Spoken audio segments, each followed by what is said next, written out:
commencer avec le buffet pour les honneurs, qu'on va s'afficher.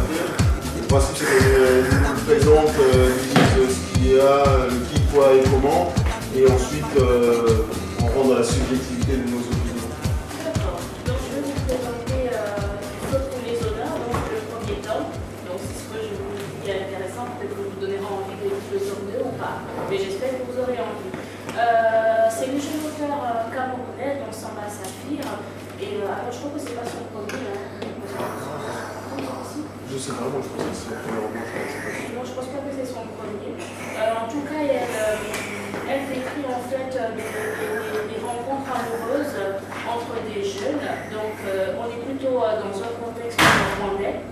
Donc voilà, il faut plutôt voir le Rwanda.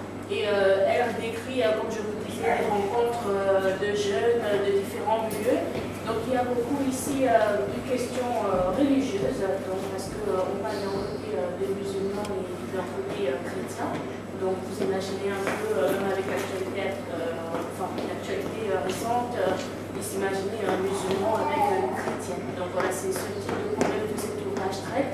Et puis il y a aussi un problème de classe sociale, parce qu'en mis le côté religieux, il y a également le côté riche-pauvre. Et c'est vraiment très contrasté, c'est vraiment trop riche ou trop pauvre. Voilà, ce sont des milieux qui ne sont vraiment pas amenés à se rencontrer. Donc comme ça, dans tous ces univers-là, elle nous raconte un peu les mésaventures, les rencontres, le pas, le devenir, l'avenir, et bien sûr, rien n'est jamais vraiment rose. Ben, en fait, sur ce roman-là, Samba Saphir, elle essaye de... Je ne sais pas si vous avez entendu l'expression, pour moi c'est vraiment de la chiclette. C'est quelque chose de léger. Hein, c'est pas fait pour vous nouer les neurones. C'est quelque chose de léger. On parle beaucoup de relations amoureuses. On est quand même beaucoup sur des relations amoureuses, des histoires de cœur ou de fesses. On est beaucoup sur... Parce qu'elle est gentille. Non mais c'est vrai, elle est gentille quand elle dit que le livre traite de problématiques... non, je ne suis pas gentille. Couple parce que... Oui, mais bon, elle ne traite pas vraiment de problématiques, elle survole pas mal de choses. Elle survole pas mal de choses parce que le nerf de la guerre du roman, selon moi, le nerf de la guerre du roman, c'est surtout les relations entre les différents personnages. Effectivement, il y a un volet social, on va dire, entre un personnage masculin principal qui s'appelle Mahir, qui lui est musulman et qui venait en fait d'une famille qui était pauvre, mais à ce moment-là, il n'est plus pauvre parce que son père est trésorier payeur.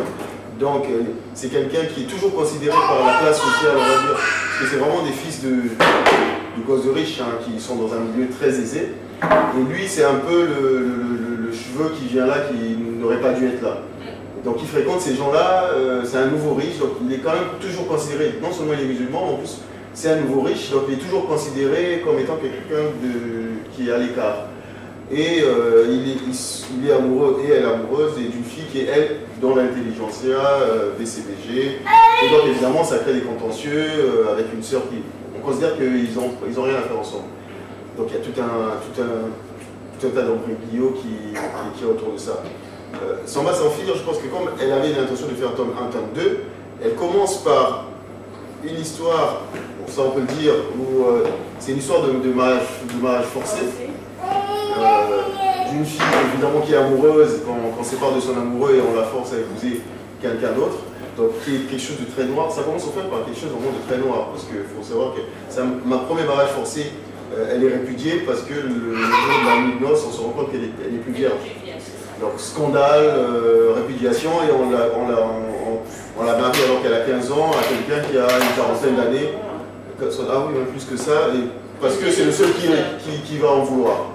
Donc ça commence de manière très dense, très dure, et puis bizarrement, sur les 80% d'autres du livre, on quitte totalement ce sujet qui est un sujet très dur, pendant les 80% du livre, et en fait ce sujet-là revient tout à fait à la fin, comme une espèce d'avant-goût à un tome 2. Donc j'ai trouvé ça dommage parce que ce début-là, qui fait je sais pas, une trentaine de pages, a un vrai potentiel, et après on va sur une histoire... pour moi, c'est Beverly Hills, c'est un truc très ado, très jeune adulte, Oui, c'est sympa. Voilà, c'est vraiment, pour moi, c'est une jolie lecture, mais jeune adulte. Ça, et puis, il y a, parce que notamment pour une chose, ça se passe au Rwanda. Quand on est africain, on sait ce que le Rwanda représente en termes de douleur, mais en fait, on n'en parle jamais, quoi. Mais en même temps, je suis désolée, on ne peut pas poster tous les sujets dans un seul roman. Elle a choisi de se focaliser peut-être sur quelque chose que tu considères léger, mais on ne va pas aussi tout le temps parler de... Je suis d'accord, c'est pour ça que je sais pas. Elle a fait ce choix-là, un parti pris de dire, voilà, moi je parle d'amour, même dans un contexte difficile, comme on pourrait imaginer justement, et puis voilà, tu ne peux pas lui reprocher ça. Non, je ne lui reproche pas ça, c'est pour ça que je dis, c'est un roman de jeune adulte. C'est un roman d'adolescence. Je ne sais pas qu'on parle d'amour en fait, comme ça, ce sera beaucoup plus simple. On en reparlera avec Emily et vous verrez que je suis très fleur bleue. Eva, je crois que c'est 2014, 2015, 2014. C'est tout récent. Il faut savoir que la période en fait, le temps, c'est pas très déterminé. C'est voilà, c'est les années 2000 parce qu'à un moment c'est pas. C'est pas déterminé non. C'est pas déterminé. Donc, on est dans les années 2000, instinctivement on pense qu'on est dans les années 2000, mais au-delà de l'aspect Rwanda et de vouloir qu'on parle du génocide et tout, c'est vrai, on peut ne pas être en train de parler de ça, mais ce sont des jeunes adultes. Parce que ça commence avec quelqu'un qui a 15 ans en mariage forcé, mais après on bascule sur une population de jeunes adultes qui sont entre 20 et 26 ans, plutôt aisés, mais qui ne parlent, par exemple, qui n'abordent jamais de sujets politiques, qui n'abordent jamais de sujets sociétaux. C'est pour ça que je dis c'est du Melrose Place, c'est du Beverly Hills, c'est quelque chose de léger, parce qu'ils ne sont pas là pour ça. On aborde des... Salut Ramsey. On aborde des sujets qui sont des sujets passionnels, des choses du sentiment, des gens qui désirent vivre leur amour. C'est très bien, hein, c'est pour ça que je dis, je pense que c'est une très bonne lecture jeunesse, mais jeunesse, jeune adulte, avec des problématiques qui ne sont pas... la question de, effectivement, la différence de religion, elle est quand même là, donc elle est importante. Et justement, si on voulait faire quelque chose de plus dense, elle aurait sûrement dû aller peut-être un peu plus loin là-dessus. Donc voilà, je dirais que c'est une lecture sympathique, même si pour Aurélie c'est une très belle... Pour moi c'est une jolie découverte, hein. Je ne vais pas dire que j'étais en transe non plus, mais c'était joli, j'ai aimé ce que j'ai lu. Voilà. Que tu considères comme léger, j'ai aimé ce que j'ai vu. Honnêtement, je pense que ça fait passer un joli moment. Si vous avez un voyage Paris-Lyon, ça passe 2 heures. Ça fait passer un joli moment de lecture. Et puis, il ne faut pas non plus... Bon. Non, il faut pas non plus. Non, mais vraiment, c'est sympa. Voilà. On va rejoindre à peu près. Vous savez, le parallèle que je fais, parfois on va regarder la ligne verte et après on regarde, je sais pas, encore une fois, Beverly Hills. C'est sympa tous les deux, mais on ne regarde pas ça pour les mêmes raisons. Donc là, on va dire que ça c'est plutôt le miel et les abeilles pour ceux de la génération. Voilà. Donc Samba Saphir, on va dire que c'est une jeune auteure, c'est toujours sympa à découvrir. Ah oui, sur l'écriture, je dirais que c'est plutôt fluide, plutôt bien écrit. Et je trouve que là où la force par rapport à beaucoup de livres que j'ai lus, je trouve qu'elle fait très bien les dialogues. Parce qu'il y a beaucoup de dialogues dans le personnage, ça parle beaucoup évidemment entre les deux, parce qu'il y a plusieurs personnages, il y a plein de protagonistes, ça parle beaucoup entre personnages et je trouve que ça elle le fait très bien. On n'a pas besoin, enfin il suffit d'avoir des gens qui se parlent entre eux et on visualise très bien la scène, on visualise très bien l'histoire. Je trouve que là pour le coup elle a un joli talent de dialoguiste. Donc voilà pour le premier. À découvrir.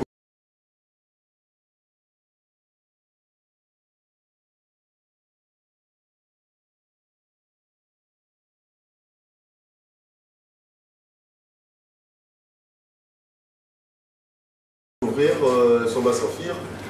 Avant qu'on aille sur le but langue tous les deux avec...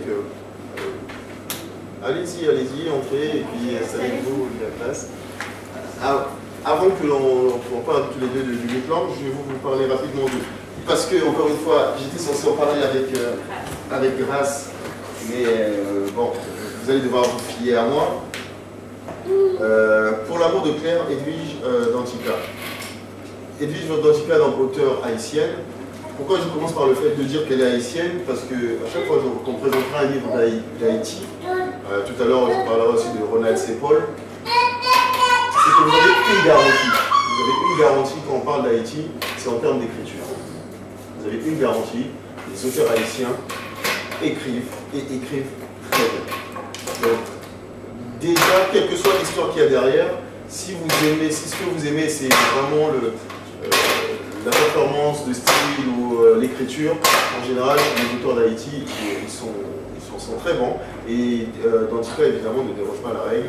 C'est superbement écrit, c'est très très très beau à lire.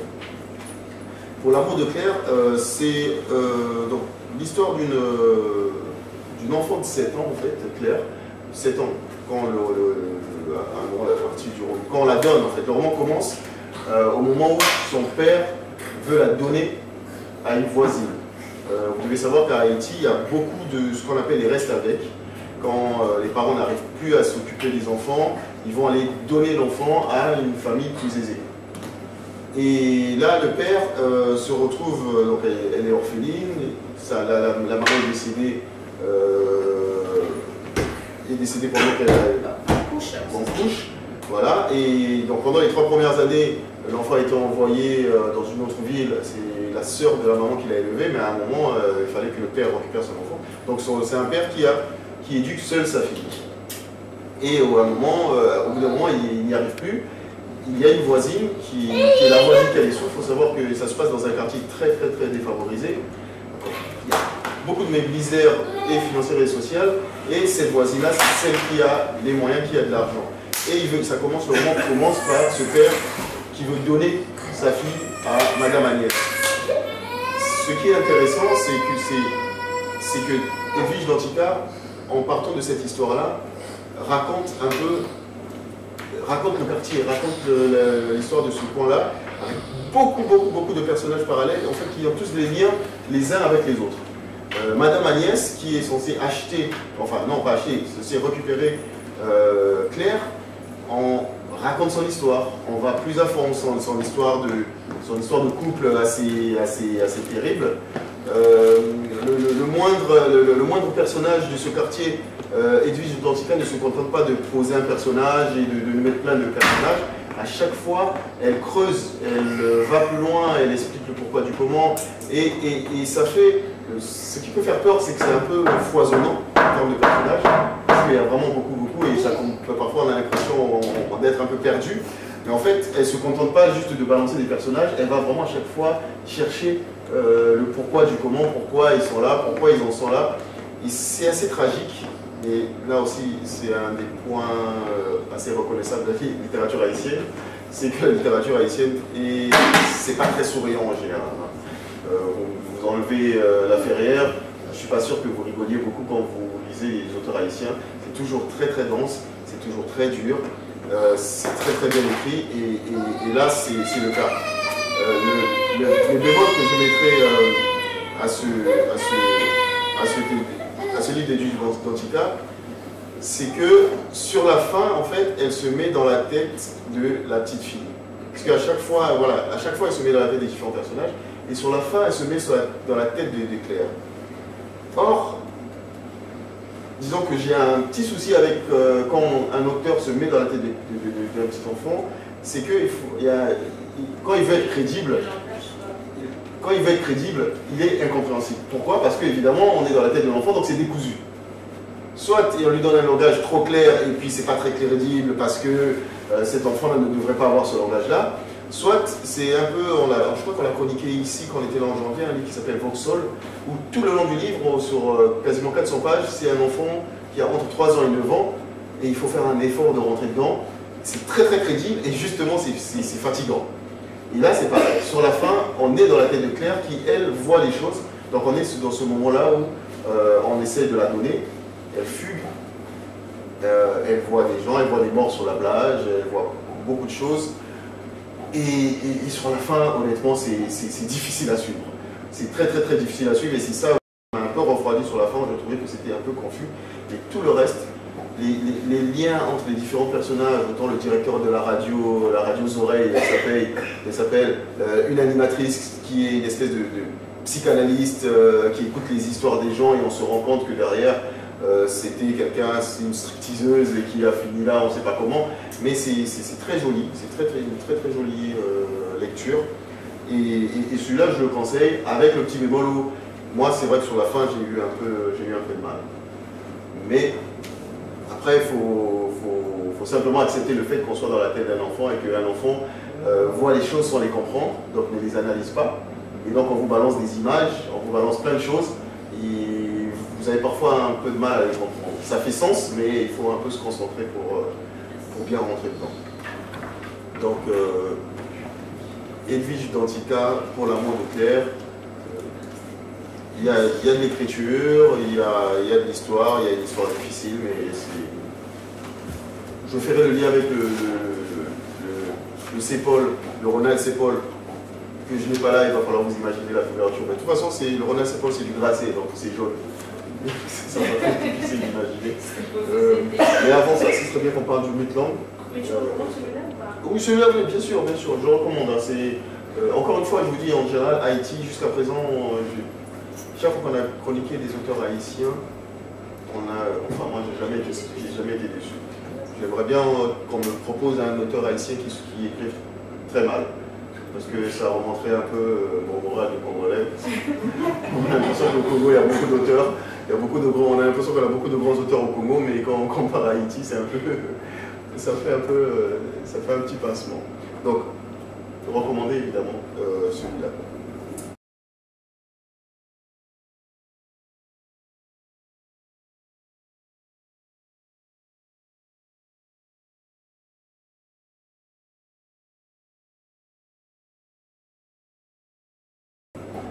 Le Mutland, juste avant de passer, le thème évidemment c'est natural mystique. Autant dans le Samba Saphir, on n'est pas là-dessus, elle aborde absolument pas ces questions-là. Autant celui-là, c'est Haïti, donc évidemment qu'il y a du mystique. Elle n'est pas sur du vaudou, elle n'est pas sur ce genre de choses, mais elle est sur une atmosphère un peu lourde, c'est vrai, le terme c'est vraiment ça, on a une sensation de mysticisme, mais sans qu'elle ait besoin de parler de vaudou, mais on a toujours l'impression que les destins de gens sont orientés par une espèce on va dire, une espèce d'esprit qui fait que cet enfant-là, Claire, les dominos font en sorte que les choses se passent toujours bien pour elle, et parfois de manière surprenante. Donc, c'est jamais totalement exprimé le mysticisme là-dedans, mais c'est dans tout le livre, voilà, c'est là, quoi. Et c'est plutôt subtil, ça ne fait pas partie intégrante, on va dire, c'est pas un élément principal de l'intrigue, mais dans le quartier, tout le monde en parle, tout le monde parle de mysticisme, autour de Madame Agnès, comme c'est une femme un peu particulière, je veux le dire, qui a perdu un enfant de 7 ans, un enfant qui n'était pas censé vivre, et qui a vécu. Et pour tous ceux du quartier considèrent que cet enfant-là n'aurait pas dû vivre. Et donc, il y a autour d'elle une espèce d'aura, et les gens ont un peu peur d'elle. Parce qu'on dit qu'elle a fait revenir quelqu'un qui n'aurait jamais dû être là.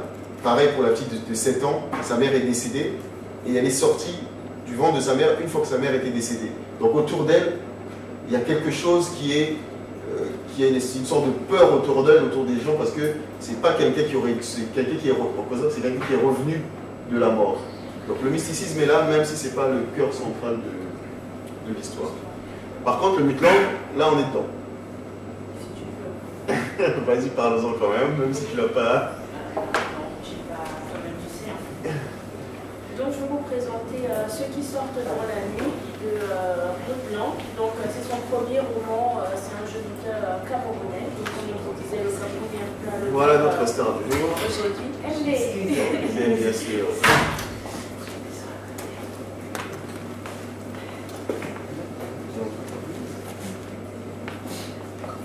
C'est comme tu veux, tu t'assois là, Mais est-ce que je parle sur toi? Vas-y, Je pense que c'est circulation.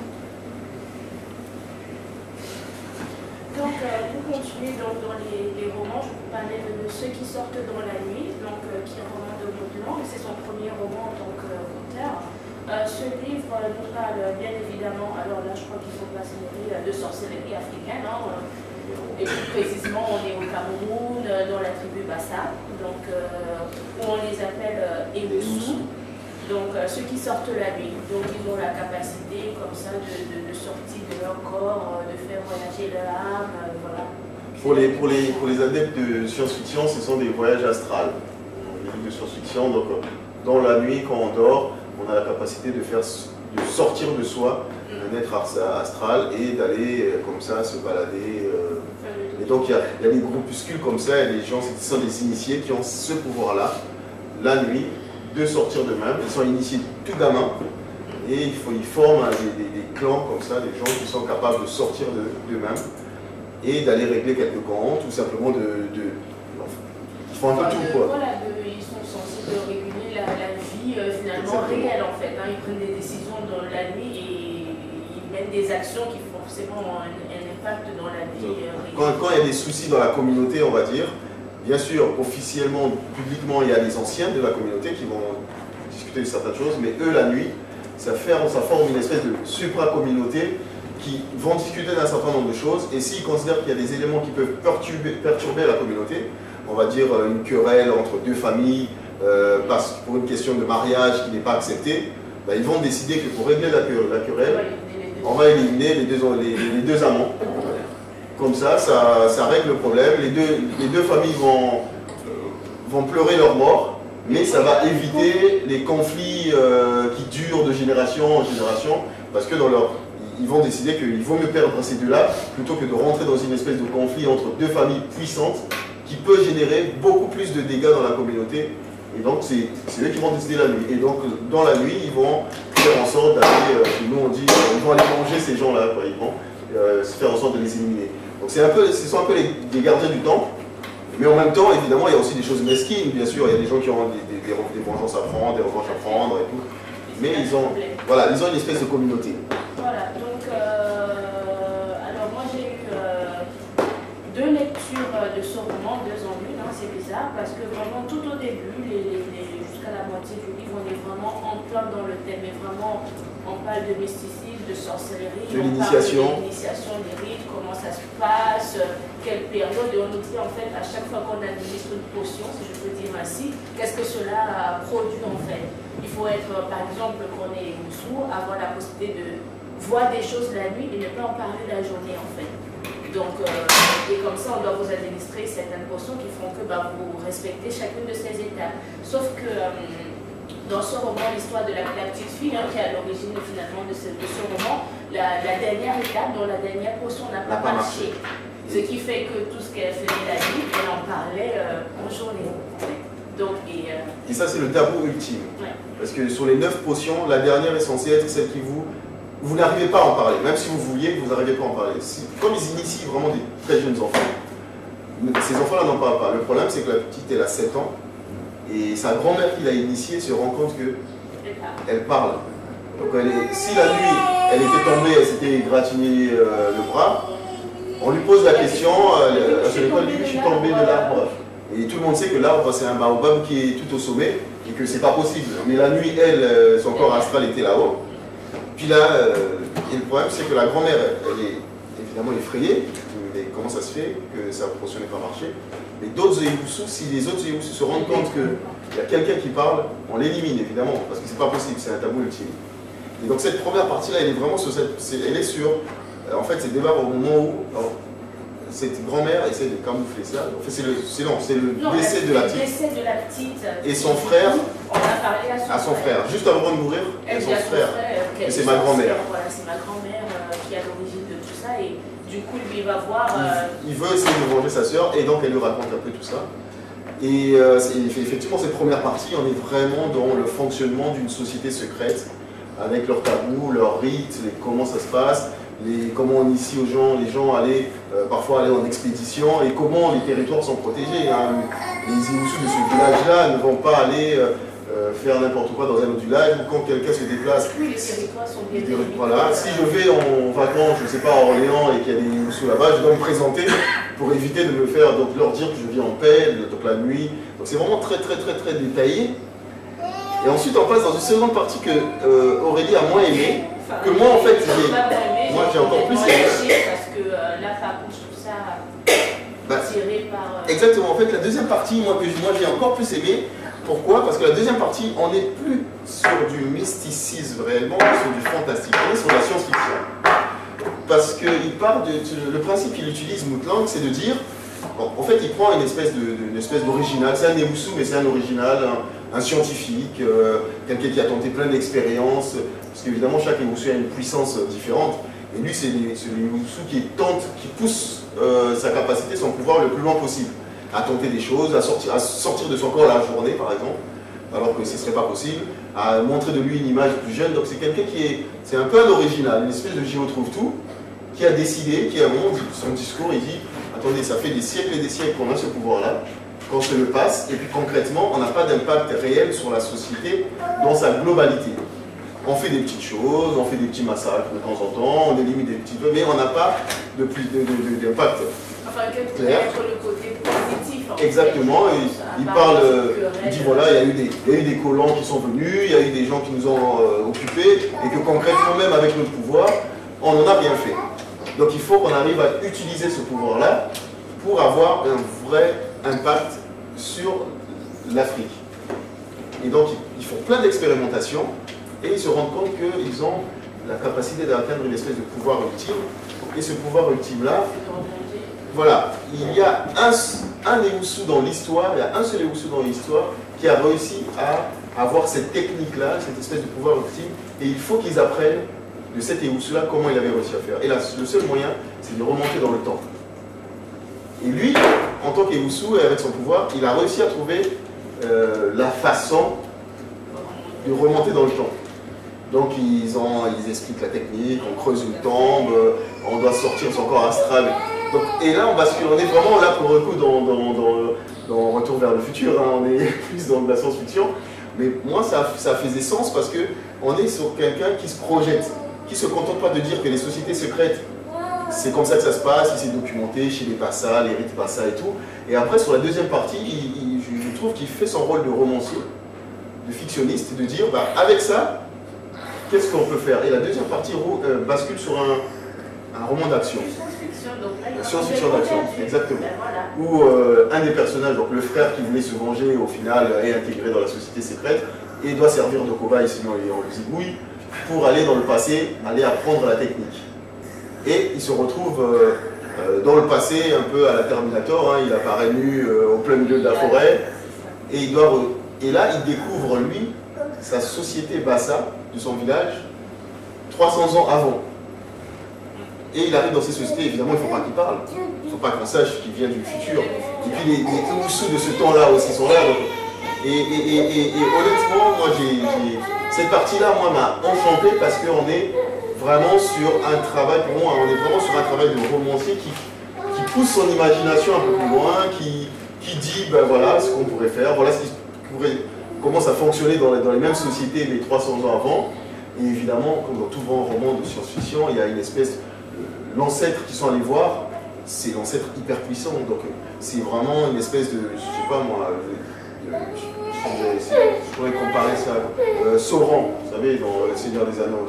Il y a une espèce de Sauron où il faut faire attention qu'ils ne sachent pas que vous êtes Ewusu, tout en essayant d'apprendre des choses de lui. Donc et là, c'est plutôt...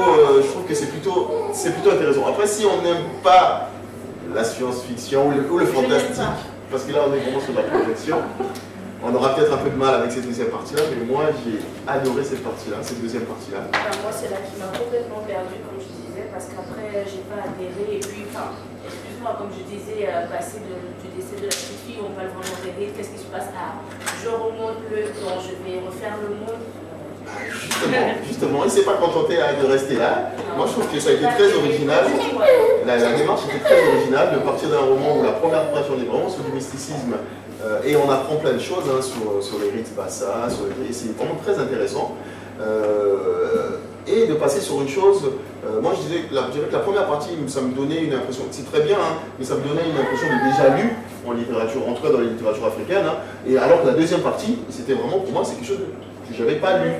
Pour moi, c'était nouveau, c'est quelque chose de vraiment original. Et c'est bien écrit. C'est bien écrit, on rentre dedans lisse. Enfin, moi j'ai pas eu de difficulté particulière à rentrer dedans. Parfois c'est un peu descriptif. C'est trop dense, c'est trop... Voilà, parfois c'est un peu foisonnant parce qu'il y a un peu descriptif. Donc si on aime les écritures un peu dynamiques et punchy, on peut avoir un peu de mal sur certaines parties où ça décrit beaucoup l'environnement dans lequel ils vivent. Donc obligatoirement, ça décrit la faune, ça décrit le village, donc c'est très parfois descriptif. Mais moi je dirais que c'est une belle surprise. Je l'ai dit, c'est le prix Kuruma, c'est un très important prix littéraire, le prix Kuruma. Et il est passé un peu inaperçu, ce qui est dommage, il est passé un peu inaperçu. L'une des raisons importantes, c'est que, bon, déjà, je pense que l'éditeur Grasset n'a pas fait énormément d'efforts, mais aussi l'auteur vit au Cameroun, est basé au Cameroun. Donc évidemment, pour la promotion, c'était un peu plus... Pour la promotion, c'était un peu plus difficile de faire la promotion du livre, mais c'est vraiment dommage parce que je trouve que c'est d'autant plus dommage parce qu'il y a un an, on a fait une spéciale science-fiction. Dans l'imaginaire africain, on a fait une spéciale science-fiction, on avait invité Captain Alexandre, qui est un poète slammer d'origine camerounaise, et on avait fait une spéciale science-fiction, et on allait chercher des livres de science-fiction écrits par des Africains. Mais c'était la croix et la bannière.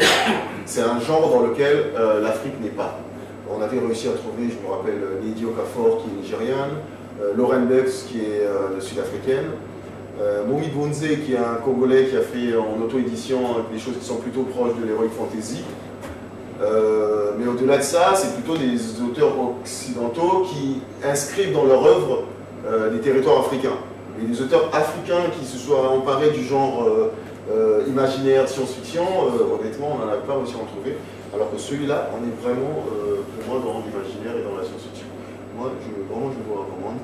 Si vous avez la science-fiction, ne lisez que la deuxième partie, la partie de la page 140 et quelques. Sinon, moi, j'ai bien aimé la première partie. Voilà. Donc, faites-moi confiance. Croyez-moi. Si vous voulez, vous serez déçus, forcément. Donc, Mutlang, ceux qui sortent la nuit. N'hésitez pas sur ce qu'on lit. Eva. Juste par rapport au thème, est-ce que ça fait peur qu'on lit surtout la première partie avec... Oui, la première partie parfois. Quand tu vas aller dormir, tu vas te dire, il y a peut-être un gars qui me regarde. Non, je sais pas. La première partie, enfin, moi j'ai vécu au Congo. Vous savez, on a une chose qui je me rappelle, il y avait des moments, ma mère, quand elle sortait parfois dans la cour, et puis elle commençait à gueuler aux gens, elle dit, je ne veux pas vous voir dans ma parcelle, il y avait des choses un peu bizarres. Et on disait qu'il y a un esprit un peu bizarre. Et quand on lit la première partie, on se dit, bah, peut-être que quand on dort, il y a des espèces de machins qui se baladent autour de nos maisons. Parfois quand on voit le chat qui hérisse son poil, parce qu'ils le disent, hein, que pour un Eoussou, le plus dangereux c'est le chat. Parce que les chats arrivent à les percevoir. Et que quand un chat commence à grogner et qu'il y a le poil qui se hérisse, en fait il a vu un Eoussou et il essaie d'avertir ses maîtres. Donc la première partie... Ça ne fait pas peur. Elle est vachement crédible, hein, on va Elle est crédible, mais ça ne fait pas peur. Elle est vachement crédible et vous pouvez voir le poil qui se hérisse un peu. Moi, la deuxième partie, c'est vrai qu'on est plus dans l'imaginaire. Il n'y a aucun problème, je sais n'importe quoi. Et puis on se dit que bon, il y a peut-être des petits neveux, des petits cousins qui ont hérité de ça. Chez nous, par exemple, les ethnies Vili, on sait très bien que chez les Vili, dans chaque famille, on dit qu'on doit laisser ce qu'on appelle le bikoko. On doit le laisser à quelqu'un. Et moi, j'ai des amis qui étaient des ethnies Vili, qui à un moment ne voulaient absolument pas repartir au village parce qu'ils avaient peur qu'on leur refile le truc, quoi. Parce qu'on savait que c'était le pouvoir mystique de la famille et personne ne voulait mettre les pieds chez la grand-mère parce qu'elle, avant qu'elle meure, elle va vouloir refiler ça à quelqu'un et personne ne veut y aller. Et là, dans ce cas-là, notamment la grand-mère qui initie sa petite fille, parce qu'on va déposer la petite fille en vacances et la grand-mère a senti un potentiel chez la petite fille, elle en profite pour l'initier et sortir avec elle et tout. Donc, moi, ma grand-mère, je vais la regarder avec des yeux différents, on va dire. Donc, non, mais il est sympa comme livre. Je vais être le seul à parler de Ronald Sepol et rapidement de Kanyalem. On ne va pas s'attarder là-dessus, comme ça on va basculer pour discuter avec Je peux juste dire un mot sur... Ah, ben bien sûr, oui, tu l'as lu. Oui. Je dis juste un mot sur Mutlang que je connais bien, Camerounais, le Cameroun, en plus, il même pas envie. Mutlang vit à la campagne, dans un village, son livre est d'autant plus admirable. Et je trouve que Grasset, effectivement, n'a pas fait le travail de mise en avant sur cet ouvrage. Ce qu'il faut expliquer par rapport à la sorcellerie de manière générale, c'est que ces sociétés-là, ces sociétés traditionnelles, sont organisées, ce sont des sociétés communautaires. C'est-à-dire que d'une manière ou d'une autre, ce qui va être mis en avant et ce qui va primer, c'est la survie de la communauté. C'est des sociétés où il n'y a pas de prison. Donc la société ne peut pas mettre ses parias quelque part. C'est des sociétés où il n'y a pas d'hôpital. C'est-à-dire que même s'il y a une maladie contagieuse dans le village, tout le monde court le risque de... Voilà, potentiellement, tout le monde court le risque de l'arrêter. Cela veut dire que les parias doivent être traités d'une certaine manière. D'où cette notion de sorcellerie, en fait, qui va être, en fait, la part noire de la société, la part dans laquelle on traite les individus que vraiment la société ne peut pas intégrer. Et ce qui se passe quand l'Église catholique, les églises chrétiennes vont s'installer en Afrique, elles vont bouleverser ces communautés, toute cette spiritualité ancestrale va basculer du côté sombre. C'est-à-dire que du jour au lendemain, tout ce qui faisait le sens de cette spiritualité va devenir sorcellerie. On aura gardé l'idée de la sorcellerie, mais on aura aussi, et on aura perdu en chemin tout ce à quoi ça servait finalement. La régulation, voilà, pas simplement la régulation c'est quand on parle des parias, mais également tout dans les mariages, dans la vie, dans tout l'ordre social était dominé par une forme de spiritualité qui faisait qu'on doit intégrer les parias d'une manière ou d'une autre. On ne peut pas, il n'y a aucun moyen de les sortir de la société, ce n'est pas prévu. Alors où on les intègre, c'est-à-dire on les guérit de la maladie, on les guérit de la méchanceté, on les guérit ou alors ils arrivent à s'intégrer, ou d'une manière ou d'une autre, ils doivent en être exclus. C'est le seul moyen que la société avait trouvé pour assurer la cohésion. Et sur cette première partie, c'est vrai que quand on voit cette espèce de supra-communauté, ils ne sont pas là juste pour décider il faut déboulonner un tel, il faut tuer un tel. Ça discute vraiment des problèmes de la société, et puis ils sont là pour prendre des décisions radicales qui ne peuvent pas se prendre en plein jour. C'est ceux qui mettent les mains dans le cambouis et qui doivent se salir les mains, c'est eux qui prennent les décisions les plus importantes. Et parfois, les notables de la journée ne font même pas partie des notables de la nuit. Donc c'est vraiment là pour le coup la première partie, elle décrit très bien ça. Donc voilà, mais vraiment pour moi à recommander. Rapidement, on n'a pas le visuel, mais le Ronald C. Paul, c'est pas Grasset, mais c'est une couverture.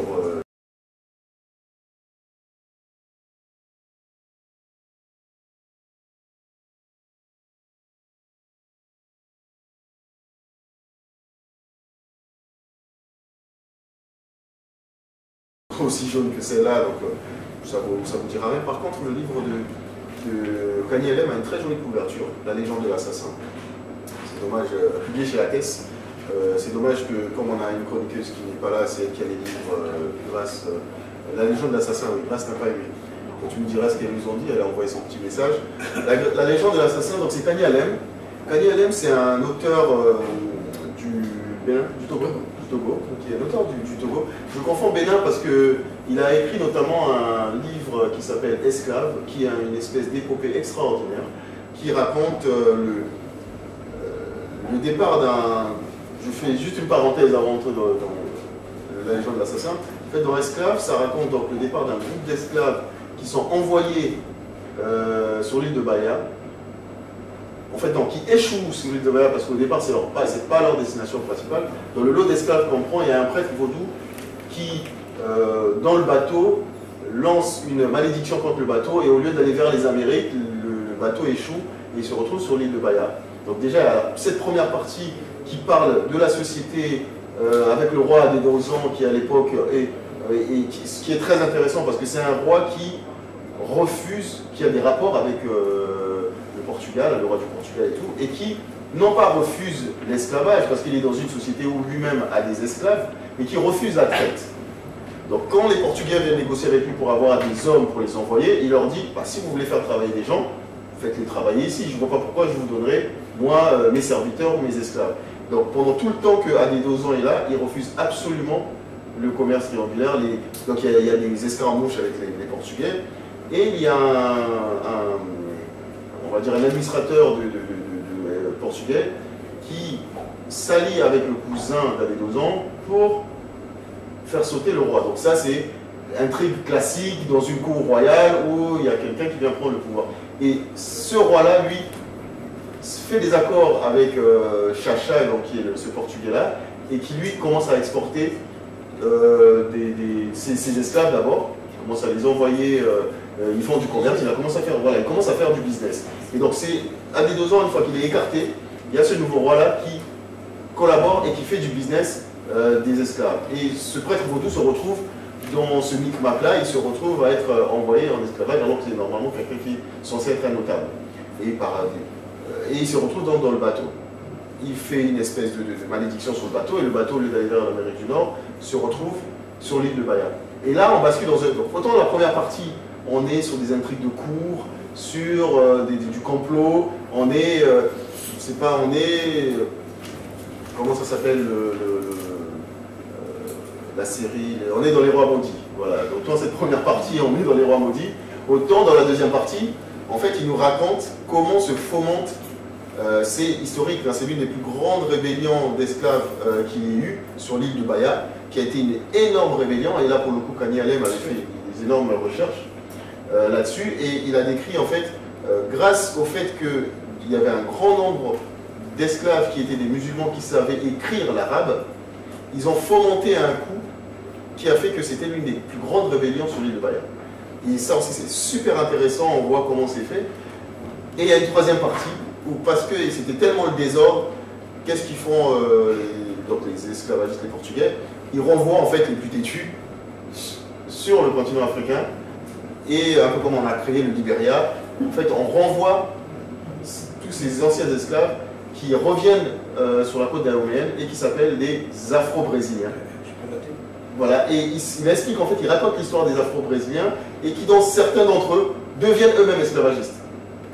Alors qu'il y a quoi? Il y a une génération qui passe, et le simple fait qu'il y ait une génération qui passe suffit à couper les racines, et puis surtout, on renvoie des gens sur la côte, mais on renvoie des gens on ne les renvoie pas dans leur tribu. Il y a des gens qui ont été pris à l'intérieur, qui étaient partis, et qui, une génération après, ou je ne sais pas quoi, qui sont renvoyés un peu comme ça. Donc, quand ils arrivent, c'est ceux qui se font appeler, qui créent une espèce de nouvelle communauté qui s'est fait appeler Afro-Brésiliens, qui parlent portugais et autres, ne se sentent pas, il n'y a pas de filiation avec les peuples qu'ils viennent rencontrer, et eux rentrent encore dans une espèce de commerce avec les Portugais. Donc, c'est vraiment, pour moi, c'est vraiment un super livre où on apprend des choses, et évidemment de la fiction, et c'est vraiment magnifique. Esclave, c'est magnifique. Pourquoi je parle de l'esclave? Et je ne parlerai pas de Kola Kola Diaz, qui est aussi super. Parce que la légende de l'assassin, j'ai l'impression que ce n'était pas du tout le même auteur. La légende de l'assassin est aux antipodes. De quoi nous parle la légende de l'assassin? C'est un avocat sexagénaire qui va à la retraite et à son départ de la retraite. Donc c'est plutôt un homme plutôt désabusé qui a une vie, c'est un notable, hein, mais qui n'a pas eu une vie très exaltante. Il a divorcé, un peu alcoolique. Bon, c'est pas quelqu'un qui a eu une vie très sympathique, et notamment, il reste sur un échec d'un de ses clients. Il avait été commis d'office pour quelqu'un qui avait commis un triple meurtre, dont une personne qu'il avait tuée à la hache. Et c'est resté comme étant, et apparemment c'est quelqu'un qui avait été déclaré fou, mais dans un excès de rage, avait tué 3 personnes. Lui, il avait été commis d'office, donc 20 ans avant, et il avait plus que moyennement fait son travail. Et le type s'était retrouvé, donc condamné à mort, avait été tué. Et dans cette période-là, il y avait une espèce de révérend, un type Hightower, il s'appelle, une espèce de gourou évangéliste, avec il fait pas mal de mysticisme, une espèce de star de l'évangélisme de la télévision, et un peu allumé, qui lui avait envoyé un émissaire avec un message disant « J'ai les preuves que l'assassin qui va être tué n'est pas l'assassin ». Et en fait, l'avocat n'avait absolument pas considéré ça en se disant « Ce type-là, c'est une espèce d'illuminé qui m'envoie une espèce de vieille folle ». Et donc, il n'avait pas pris ça en compte. Et 20 ans après, quand il fait ses papiers pour partir, il y a ce truc-là qui remonte, qui commence à le titiller, et donc il recontacte Hightower. Donc quand on est là, on se dit, sympathique, c'est sympa. Et puis à un moment, ça, je ne sais pas pourquoi, mais ça s'effondre. Mais vraiment, on est sur ce truc, et puis ce personnage-là qui est présenté comme une espèce de personnage un peu mystique, et quand il reçoit l'avocat, il commence à lui raconter des choses un peu mystiques, le type, comment on lui avait fait une espèce de lavage de cerveau et tout. Mais à un moment, Hightower disparaît totalement de l'intrigue, et on part sur une espèce je sais pas moi, de livre un peu social qui décrit un peu la vie de cet avocat-là, avec son passé, ses amours, son ami, enfin un ex-ami avec qui ils avaient eu une querelle amoureuse et tout, mais on a l'impression que, je sais pas moi, qu'à un moment on est parti sur une intrigue, et puis ça s'est totalement effondré, ça va totalement, enfin c'est laissé de côté quoi, et ça va sur autre chose. Et j'ai pas compris ce livre. J'ai pas compris ce livre parce que ah oui, non mais j'ai pas compris ce livre, je sais pas, j'ai l'impression de quelqu'un qui a écrit, qui à un moment est en mode, ça m'a fait l'effet d'un livre de commande. C'était pas vrai, mais j'ai l'impression qu'à un moment, la thèse avait besoin de publier quelque chose de Kanye Alem, et il lui a dit, donne quelque chose, et puis il lui a donné, parce que vraiment, il y a une espèce de dichotomie entre la première partie qui est très prometteuse. Bah, et sur l'écriture, les deux autres Kanye Alem que j'ai lus, il écrit très bien, et autres. Et là, il y avait une espèce, il y a un côté un peu, il y avait beaucoup de voix, il y a beaucoup d'humour, on joue avec les mots, on est un peu dans l'exercice de style quand même, où on se fait plaisir avec faire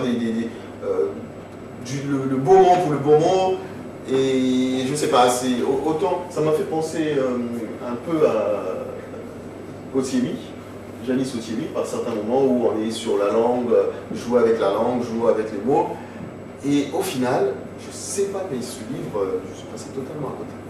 Totalement à côté. Vous êtes passé à côté parce que Grace me dit que bon, c'était bien écrit, elle a pu le lire assez rapidement, mais par contre, elle a beaucoup aimé les premiers chapitres en fait, du roman, mais quand ça a commencé à, justement, l'histoire bascule sur le côté sorcellerie, on parle de je sais pas quoi, et enfin, on dit qu'on parle de plein de délires dans le livre, donc elle a complètement perdu et elle est de ton avis en fait, tout simplement. C'est bizarre. Ce Kanye Alem-là, donc moi je dirais que Kanye Alem, il est vraiment à découvrir. Pour ceux qui le connaissent déjà, lisez-le, puisque moi je dis toujours aux gens de lire les livres, hein. Lisez-le, et puis après vous m'envoyerez un message pour me dire si je suis passé totalement à côté de l'histoire.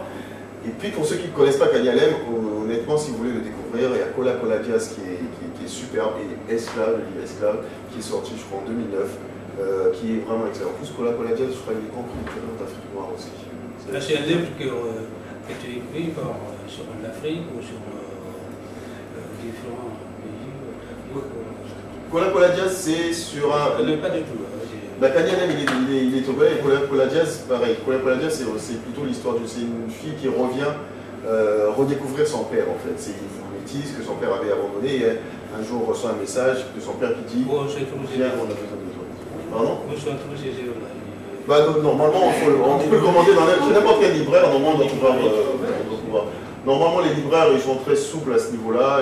Il y a une libraire juste en face de vous. Vous lui faites votre commande. Et Sandrine se fera un plaisir de... C'est une libraire à Bruxelles. Et voilà.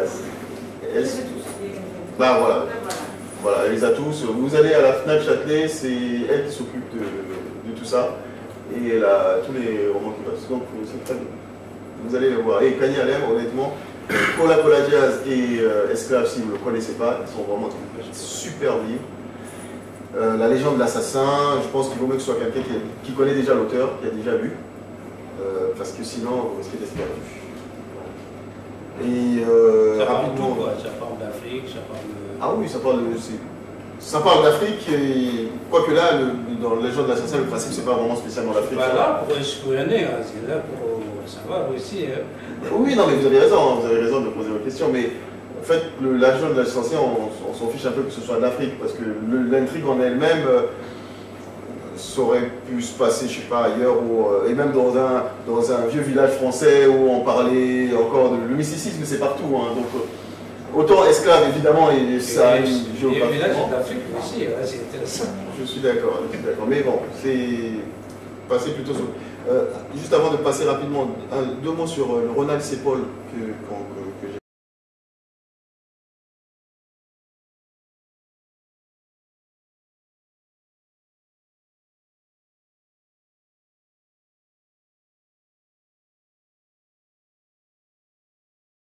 Voilà.